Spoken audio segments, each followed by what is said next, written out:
lovely to see you all again, and lots of new faces as well, and lots of familiar clients too. So thank you for making the time, as always, to come along and listen to our thoughts. I hope you've returned suitably refreshed from your summer holidays. And I guess the challenge for us all is to hang on to that soft, fluffy stuff as we embrace working life again, hence why we've got the birds chirping for you. And so to our speaker this morning. Alistair was born in Paris and raised in a number of countries in Europe due to his father's work. He fell into architecture and design from growing up in Scandinavia, where he was immersed in a stylish city, yet still surrounded by nature, being dragged around Louisiana Art Museum as a young child. This was modernist gem in the outskirts of Copenhagen, where the building contours with the landscape with a vista overlooking the sea.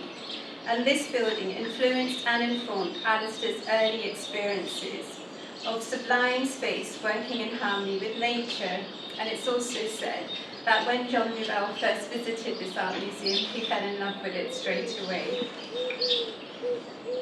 Alistair studied civil engineering at Bristol University with a year in Italy at Perugia, where he fell in love with his first vintage Vespa amongst other Italian attractions. Graduating in 2003, Alistair joined Arup Associates, where he worked in our London, Milan and Ho Chi Minh offices. He decided to go back to school to study product design. Graduating again, Alistair worked for 3 years in Paris, developing microalgae facades and other green solutions. He returned back to London in 2015, and as part of our facades team is leading on research and development. Alistair's projects include working on the facade design for Oman Botanic Gardens, Centre Pompidou Metz, and One New Change. He's currently working for the BAC Foundation for an art museum in Moscow. And so, without further ado, I'm really very happy to introduce the wonderfully enigmatic Alistair Law, who will talk to us about another brick in the wall. Thank you, everybody.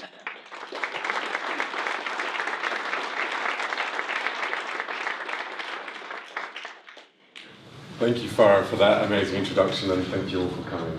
It's good to see so many familiar faces, and hopefully I will bring you into my world of greenery, started by those birds chirping. So for me, I'm going to talk about how I think nature is essential to our well-being and how it can really help our performance over time. I will touch on the science behind it all, some of the artists that have been fascinated, and how we can all do our bit in increasing the green capital of our cities. To get started, I'm going to show you a short extract of the city that Farah mentioned, which played a very big role in my childhood, Copenhagen. For me, it really encapsulates how nature and cities can work together to create more livable places to be in. When you live in a city, you need to get around. An integrated network of public and sustainable transportation creates real alternatives to traditional mobility, improving both public health and air quality.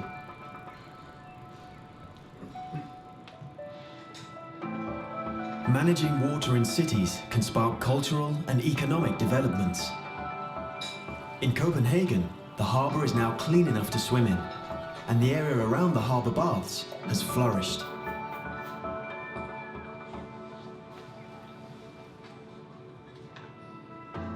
Cities live when people live.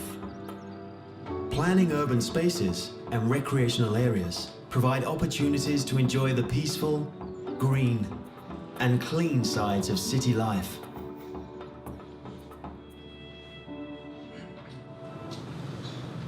And I think that video, especially with the quote at the end, that properties prices change, it's very clear that this cycling, swimming, and the gardening that you see in those images all rely on the natural capital of our cities. And for me, this is part of a virtuous circle. If you bring greenery into your cities, then you'll get more people on the street. That both increases community on our streets, improves security, and ultimately it brings cars off the roads, thus also reducing the problem about pollution. So I could talk to you today about stormwater attenuation, biodiversity, particulate absorption, reduction in urban heat island, or the reduction in acoustic reverberation. But that's not what I'd like to talk to you about. Today I'd like to talk to you about why greenery for me is essential to our well-being and how it is critical to our health. And when I mean health, I don't mean those diagnosed with mental conditions, although that is very important. I mean all of us. I mean our mental well-being and how we keep that going over time. In my master's, I did some work on the hot topics of talent retention and performance over time in the workplace, and also such things as creativity and innovation. And this is essential if we want to keep our competitive advantage.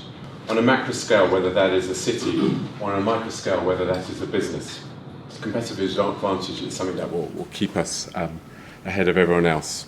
As cities like Singapore have shown with this lovely Gardens by the Bay project, it's just the prioritising of green spaces and the integration of planning policies that bring greenery into our buildings that will make the difference. The Singapore Parks Authority did a lovely study on an area of Singapore where they looked at converting either into office or developing into residential and office space, or keeping it as a green space.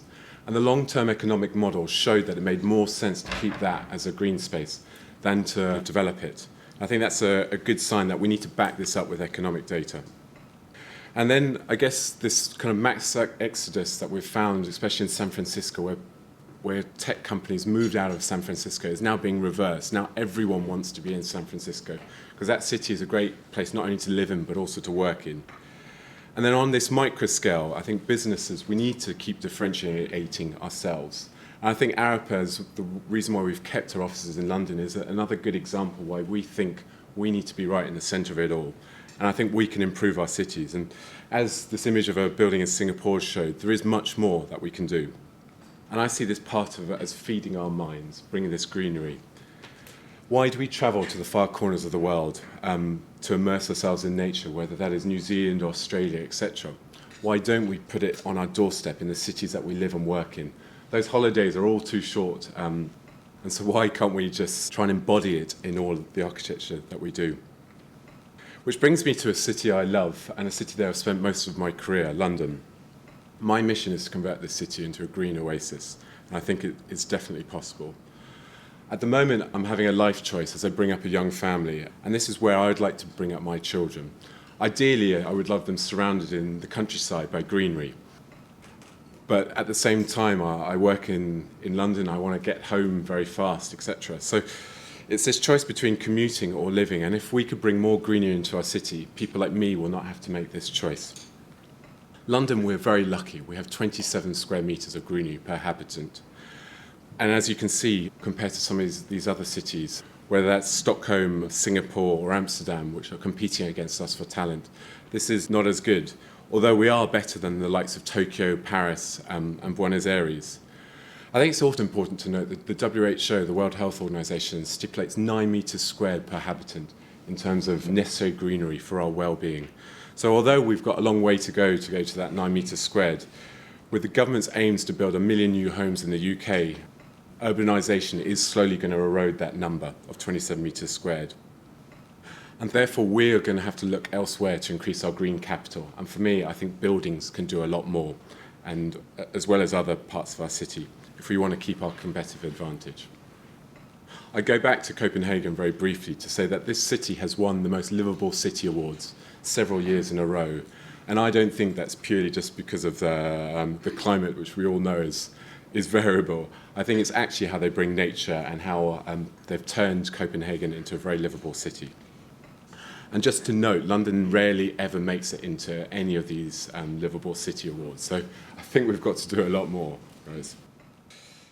So that brings me on to the science behind it all and the cues from ancient history. And the engineer in me needs some proof to justify the decisions that we make.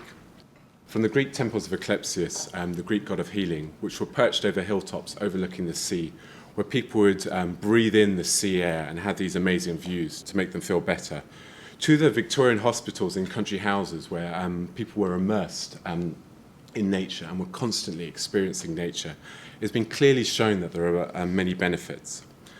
The world of environmental psychology, which is how the physical environment impacts our mental behaviour, explains this in 2 key theories. This is attention restoration theory and stress reduction theory. Stress reduction theory is, as demonstrated by Ulrich, is very much about how the meditative aspects of nature allows us to recuperate faster than other settings. Whereas attention restoration theory by Kaplan and Kaplan is very much how that some scenes of nature, very similar to us gazing into these fireplaces, draw our attention. And this requires no concentration and therefore no effort. And that allows all our, what we call our concentrated attention, direct attention, to recuperate. And when we talk about direct attention in the workplace, this is like looking at a spreadsheet, doing a report, etc. We can't do that 24/7. We do need this time to kind of look into kind of scenes of nature. And I think the seminal study that proves stress reduction theory is by Ulrich in 1984, where they took a single ward of patients where half of the patients looked out onto a brick wall and the other half looked out onto scenes of nature. What was especially important about this study was actually the controls on the external factors. All the patients suffered from the same problem, as well as that they were all looked after by the same doctors and nurses. And it was statistically demonstrable that the patients who had views of nature not only had less medication, they had reduced post-operative stays, and I think to the joys of the staff, they had less complaints at the end of their stay, which I think is fairly telling. And that brings me on to attention restoration theory, a study by Kaplan and Kaplan, which took a group of employees and took half of them, immersed them into nature, and then with the other half, kept them in their direct work environment. They gave them a concentrated task to do before and after for those that had been immersed and for those that hadn't. And those that had been immersed could concentrate better and completed the task both more accurately and faster. Coming out of that study, Kaplan and Kaplan identified 4 key aspects essential for attention restoration theory, which they termed as fascination, extent, compatibility, and being away. Fascination is really the example of how we're mesmerized by these constantly changing cloud formations in the sky. Whereas extent is about these highly complex views, like the stunning image of Tuscany, where you just can't get bored and you can keep looking at it. There's so much to see in there, so it really draws us in. Whereas compatibility, as you can see from this image, is about natures which you're familiar with. This is a lovely picture of the Utah desert. And I guess for me, although it is very beautiful, it's not compatible with my kind of stress reduction side of nature. I would prefer something much more lush and green, very different to local inhabitants. And the final note is being away. Being away is really that the environment must take us away from the immediate world. It must separate us from our current thinking pattern. I think all of this could do us some good. And then I guess another study really to back it up is in Norway. They did a study on people with views out and those which had no windows. And workers were 5 times more likely to bring a plant into their office if they didn't have windows. And they are 3 times more likely to bring pictures of nature into their workplace without a view, which really demonstrates this natural bias towards nature. And obviously, we know the Norwegians have perhaps a greater affinity and a cultural bias towards nature, but I think we all have a certain bias. And then a study by the University of Sheffield showed that the more complex views that you had, the more glare you could accept on your screens. And I think this clearly shows the connection between psychological and physical response. So if you are in a challenging work environment, actually your view could just really improve your day and increase productivity. And by prioritizing the layouts of our offices, so it's not just the building itself, but actually how people sit in those spaces. And if we can think about that from the beginning, therefore we can increase the performance of the people that are working in these spaces. And then that brings me on to kind of the accessible roof terrace. This could have an enormous productivity impact. And then as a facade designer, this question of view, we always have this problem with blinds. There's obviously this dichotomy between the original design intent where the architect asks us to create as much transparency in the facade as possible. And that leads to glare on the screens, which means actually then we put blinds in and then no one, because those blinds are not automatically controlled, we never get those views that actually we've spent a long time trying to achieve. So I think we need to think more intelligently how we can get those views onto nature and how we can keep them there, because the last thing we want to do is to create black boxes. what I would like to talk about is human evolution and how actually our vision evolves through our adaptation to natural surroundings as primates. As many of you perhaps know, green and red were the first colours that our eyes could distinguish as early man or women. Scientists believe that that was because our ancestors needed to forage for food and therefore needed to distinguish the fruits and the flowers away from the green foliage. And then it was blue actually that came a lot later in terms of the development of our eyes. And as perhaps some of you know, the human eye response is actually centred on the green area of the visible light spectrum, again re-demonstrating this affinity to our natural surroundings through evolution. There is also a level of complexity that human eyes prefer, sometimes described as a fractal index. The preferences have been shown very similar to typical scenes of nature, such as views of woods and coastlines. And scientific proof has shown this is very much linked to man's early visual assimilation of its surroundings. So I'd just like you to have a look at this video for a few seconds, which describes very clearly the fascination aspect.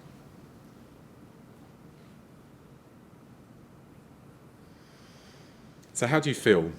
Perhaps slightly calmer. And perhaps for those that this has more meaning to in terms of compatibility, there are other thoughts that come into your mind.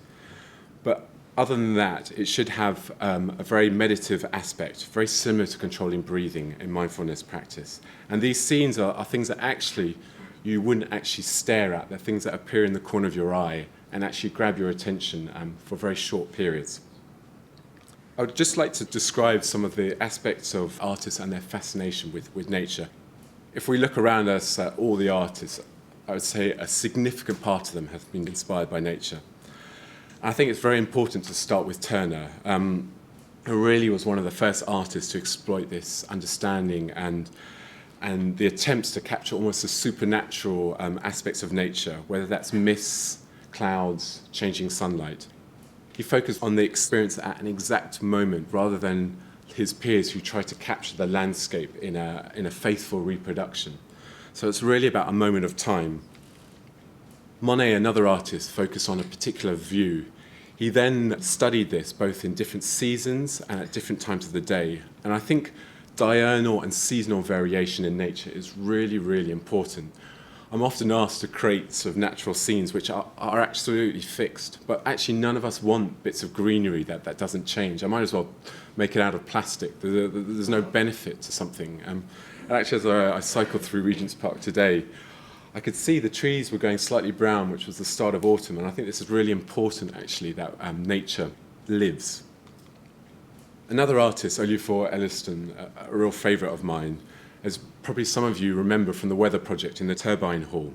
He tried to capture the importance of the sun on people, and he has since gone on to physically represent the ephemeral aspects of nature that fascinate us. And whether that's mist, rainbows, or rain, it's his attempt to engage us with our surroundings. The Green River Project, that some of you maybe know, is an installation he did both in Stockholm and then in Chicago, where he put a harmless dye into the riverways of Stockholm and Chicago to really get people to get enraged by this deformation of their nature. What he felt was that people actually had stopped looking at the water as they walked to work. And only by doing this, that would get them to re-engage with their surroundings. I'm going to Pollock, which is a real another interpretation of nature. For those that didn't know, this is his view from his veranda. He would then go into his workshop. And create very quickly a highly complex picture, as you can see here, really unprecedented for artistic work. And a parapsychologist who loved his work actually did some tests on people who had pictures of Pollock in their space, and it showed there was stress reduction benefits of these paintings. Although I think, as far would probably dispute, she would prefer a Monet or a Turner rather than a Pollock on her wall to reduce her stress. So that brings us on what we can do.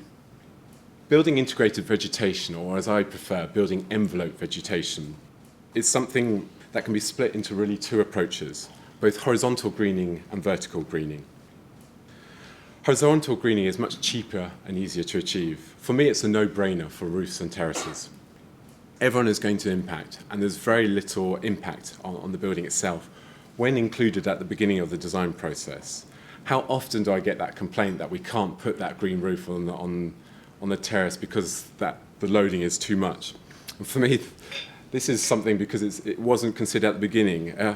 The actual loading, whether, you put an oak tree or a wildflower meadow, differs enormously, but a wildflower meadow might need 100 mil of soil, which is 2 kilonewtons per metre squared, which actually, when we're designing roofs for 5 kilonewtons per metre squared for plant, this is a real no-brainer in terms of putting it around the plant. And if you were going to let an identical building with a roof terrace, or a very similar building with a roof terrace and one without, I know what I would choose if I was going to install my team. And I think John Lewis, as you probably heard in the news recently on Oxford Street, they have taken what was this forgotten roof terrace with plant and have turned it into a green roof. And they're now running yoga classes, they have a cafe, and they're running other events, which says these spaces have enormous value, and I think they're real untapped potential. And I think obviously it does lead to challenges such as fighting for space on these roofs, for building maintenance units, and roof plant. But again, we as engineers, we like that challenge. We want to be faced with it to actually improve the lives of the people who are going to live in it. But I guess the real challenge for me on horizontal greening is actually it's visually less present. Who would know that Arup's offices have green roofs on their terraces? I think no one can see it from the street. So that brings me on to vertical greening, and I think this has an enormous role to play in the future greening of our cities. I think I put this lovely image of Tokyo, and the low-tech end of greening, I put this up as a slight joke, but it could be climbing plants from planters or incorporated nicely into facade details. Oppositely, they could drape over parapets. And I guess like the Tokyo people who are actually, they feel a need to green their streets, and they feel that the authorities are not doing it. So actually, they're just doing it themselves, and they're getting lots of complaints from authorities, but it is something that we can all do. The kind of more expensive route is these planted walls, which can be split into two approaches. Either pre-grown walls giving instant impact, as you can see on this image, or something we're trialling and close to launch using a seeded green wall system, which is actually grown in situ, which means the plants are actually adapted to their situation, and there's a lot less hassle. I guess finally, for me, there's this vertical forest approach, as demonstrated by this hugely ambitious Bosco Verticale project in Milan. I think this is magnificent. When greenery is placed at the beginning of the design process, rather than halfway through, this can be easily surmountable, as you can see here. There was no questions about whether the loading could be achieved, because that was the whole point of this building. And I guess this image really sums up my love of the building. This guy quietly reading his newspaper on the terrace, and these trees not only cocoon him from his surroundings, but they don't actually stop him, isolate him from his surroundings. They also create these wonderful new spaces in the sky. An important thing to note is that Milan has this cultural bias towards trees. If you look up when you walk around Milan, you see these enormous trees on roof terraces, and I'm always amazed how they actually grew there, were they actually brought on by a huge crane, and I think it's just over time that they have grown. And I guess I can't really talk about vertical greening without touching on the maintenance aspects of greening, something that a lot of us see as a barrier to the installation of vertical greening. For me, as you can see from this guy, precariously, I won't say precariously, he's got about 4 ropes, so I think he's fairly secure, but there are many ways it can be done, whether that's a building maintenance unit or with rope access. It can all be achieved, but it does need to happen at the beginning of the design process, rather than an afterthought and then complaining that it's quite difficult to do. But then again, the level of maintenance really depends on your aspirations. Here you've got a vertical forest, so you do need to have really easy access to all areas. But depending on your plant choice and also the aesthetic aspirations of the client, that maintenance can be tailored. Which brings me back very quickly to our seeded vertical green wall system. We've been developing both a temporary and a permanent system. I'd just like you to see a few images from a trial we're doing with Grosvenor Estates, a great supporter of the work we're doing to develop this. So here's some pictures of the lovely, this is sort of 10 weeks growth, and the lovely pictures of the daisies and the flowers growing out. Very different to some of the other walls. Even to get a poppy, which for me was absolutely amazing to see And I'd also just kind of very like you to show the speed at this grows. And again, this links me back to Monet and this importance of watching things grow through this time-lapse video. For me, this is a splendid example of an intervention made by Grosvenor as part of their investment in central London to improve our local environment. This project was the brainchild of an individual in Grosvenor who just wanted to make it happen. It shows that actually all of us can do something to improve our cities. So just to conclude with this lovely picture of people looking over Central Park in New York from the Met Museum, for me there is a real human affinity with nature. There are obviously many other benefits than I've mentioned today, as well as some headaches, but for me none of those are insurmountable. As you can see from the scientific proof, there's plenty of evidence to support why we should be installing more greenery on our buildings.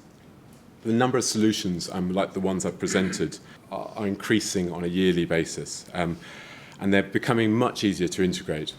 We're also gaining experience from the failures and successes of the systems that have been built.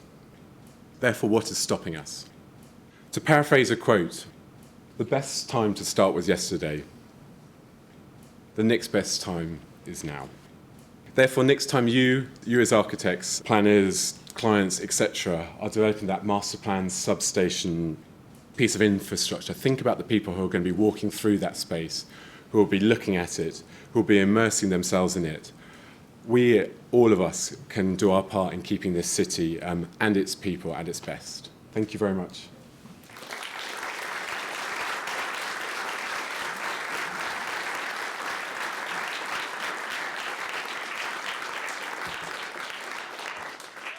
If you would like to ask any questions, go for it.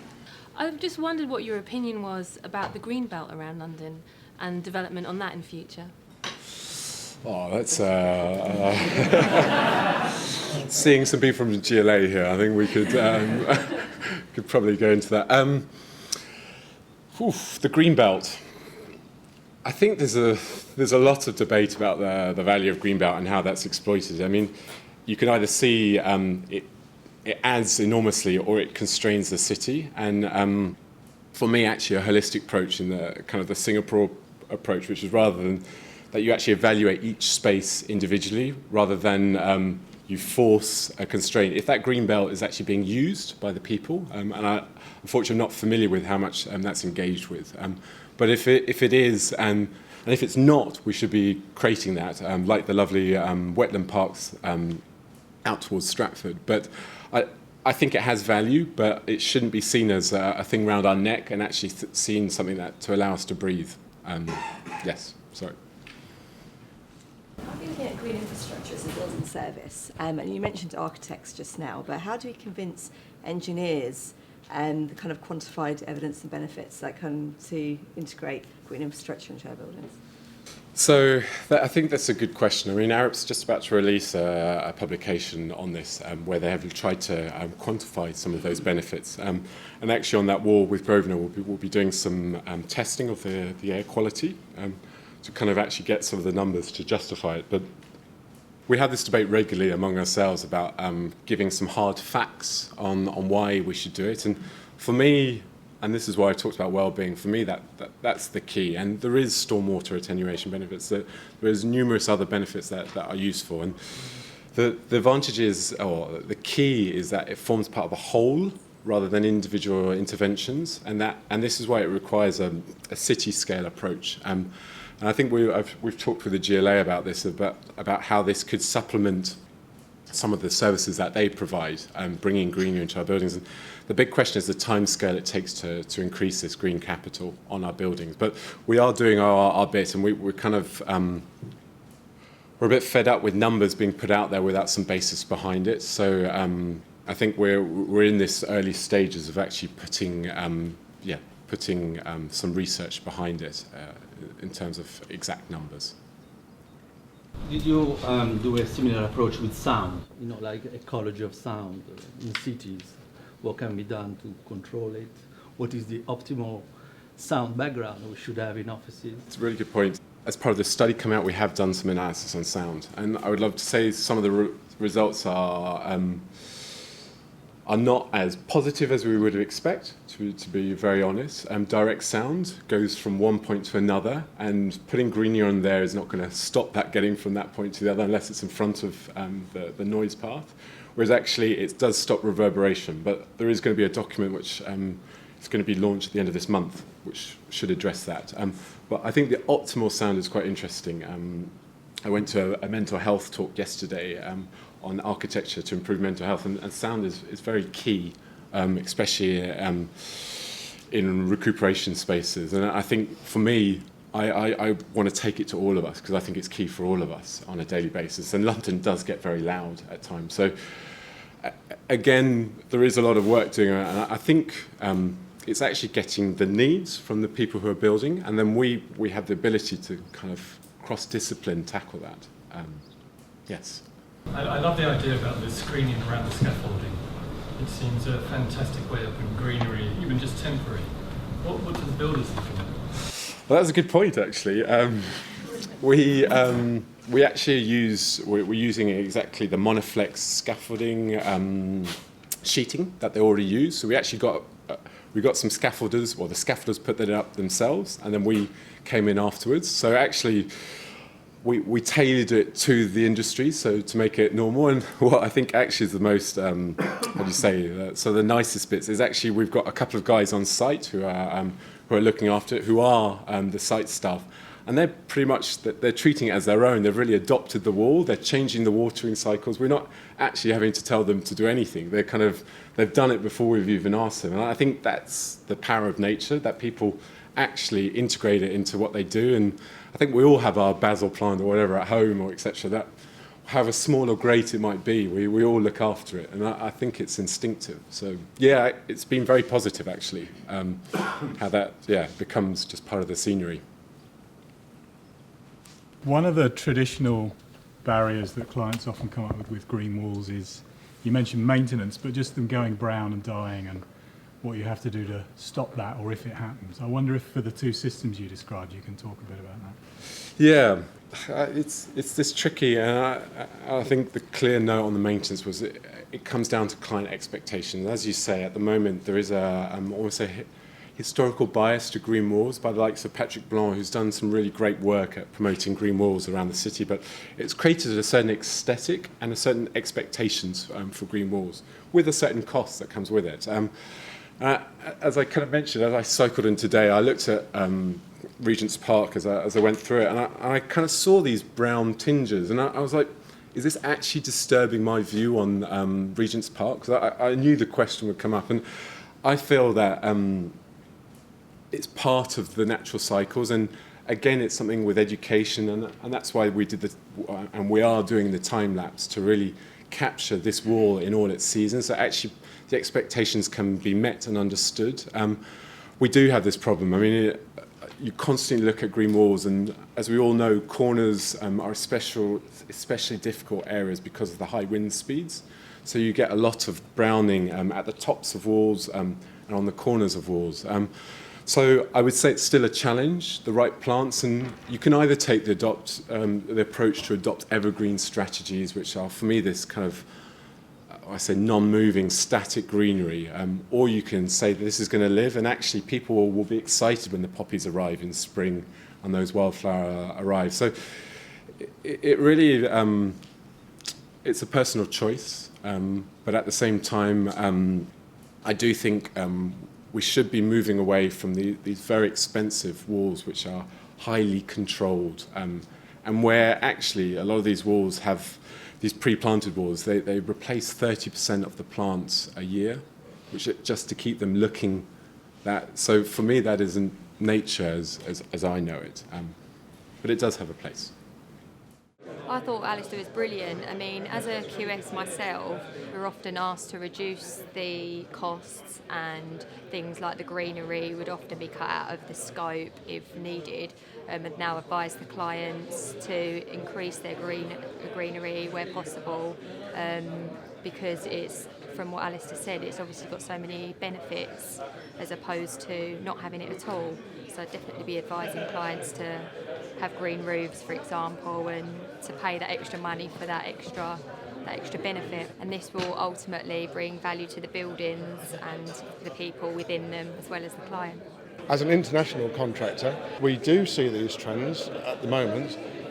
For instance, we've got a big contract going up in Stratford at the moment, which is a large cantilever building with big cantilever concrete areas, and there's sky gardens going up at various levels, up to sort of 38 stories, with enormous fully grown trees and being installed there as well. So that's handy. So in fact the greening of our cities is becoming very important for us, because there's a confidential project which we're involved in at the moment, which has already got several acres of greenery, trees, bushes and grassland growing out in the countryside, ready to be shipped into central London at some point. Well, I think the important thing about the talk was how it sets out, there's clear opportunities in both any project and existing buildings and new buildings, because it's all very well talking about new projects, but in reality most of your work in terms of redevelopment and refurbishment is existing properties. You've got to work within those constraints. I think also the opportunity for greening roofs is a bit of a no-brainer, which really should be promoted. Like it was said, you can't really see them. It's a clear benefit for office workers, residents, etc. And residential development might get a balcony, but you can have a very nice communal space on top of the roof, enjoy views, etc. And it's just highlighting those benefits, that it's better to have 100 square metres or 1,000 square metres of rooftop space for a resident, which I personally would pay a lot more for a flat in that building than a roof which you can't access, which is covered in plant.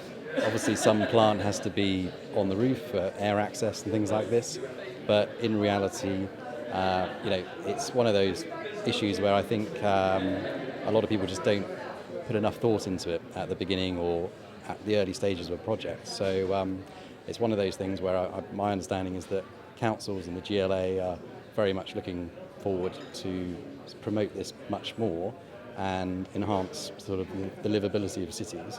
And it's all along the sort of sustainability agenda of reducing car travel, increasing cycle lanes, and promoting sort of greening of spaces, and just making you feel like you don't necessarily need to escape to the countryside because it's a nice balance within the city.